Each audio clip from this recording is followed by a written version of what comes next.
अब अपना यहाँ से कार्बनिक यौगिक का वर्गीकरण चालू हो रहा है। ठीक है, क्लासिफिकेशन ऑफ ऑर्गेनिक कंपाउंड, यहाँ से आपका नामकरण चालू हो रहा है, नॉमेनक्लेचर।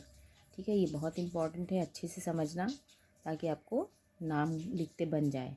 ठीक है, तो इसका क्लासिफिकेशन दिया है, तो पहला दिया है संरचना के आधार पर वर्गीकरण। ठीक है, तो इस तरीके का बनेगा, ऐसा आपको क्लासिफिकेशन उसका देखना है ना, कि विवृत श्रृंखला वाले, समवृत श्रृंखला वाले, खुली चेन, बंद चेन, है ना। उसमें भी 2 प्रकार हैं, समचक्रीय, विषम चक्रीय। इसका भी 2 प्रकार है, एलिसाइक्लिक, एरोमेटिक। इसका भी एलिसाइक्लिक यौगिक और एरोमेटिक यौगिक, इसका भी 2 प्रकार हैं। इसके भी 2 प्रकार हैं, बेंजोनाइड और नॉन बेंजोनाइड। ठीक है, तो ये सबको अपने को पढ़ना पड़ेगा।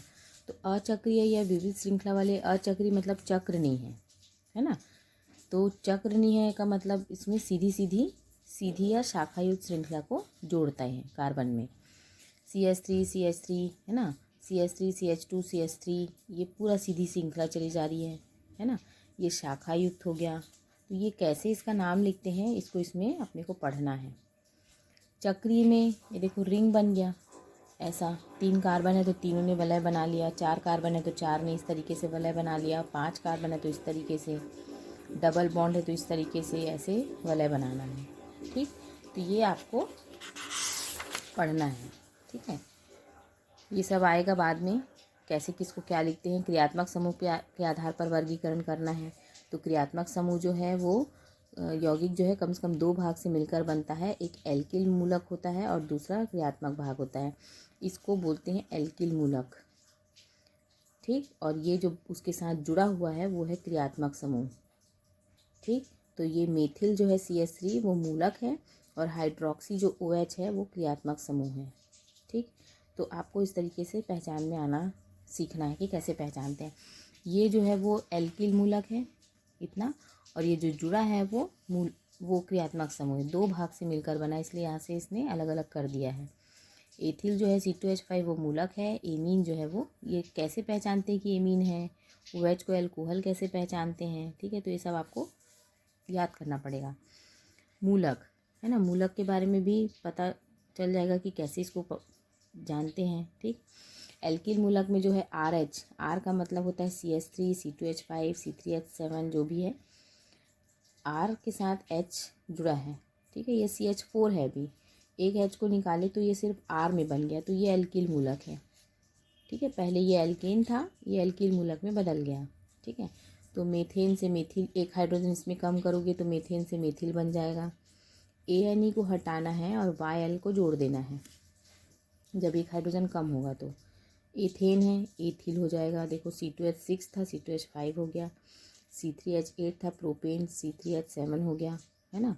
तो आप सफिक्स और याद रखोगे, सफिक्स में एन हटते जा रहा है, YL जुड़ते जा रहा है, एन हटते जा रहा है, YL जुड़ते जा रहा है।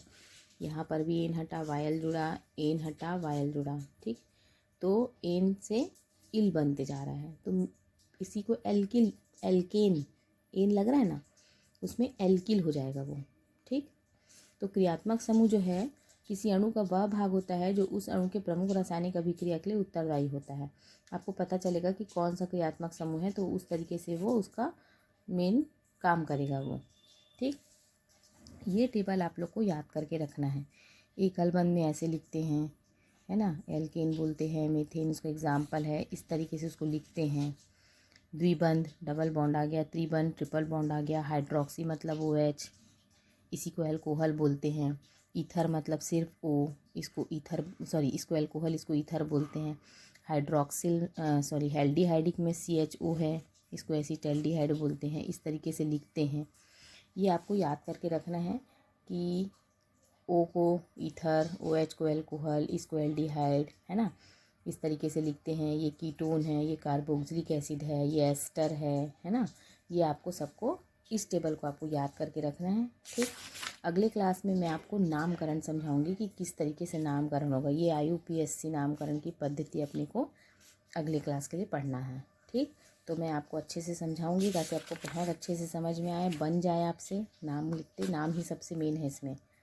ठीक, तो आप अपना ये काम करके रखोगे, पढ़ने वाला, समझने वाला, कि आपको कौन कौन सा याद करने के लिए मैंने बोला है।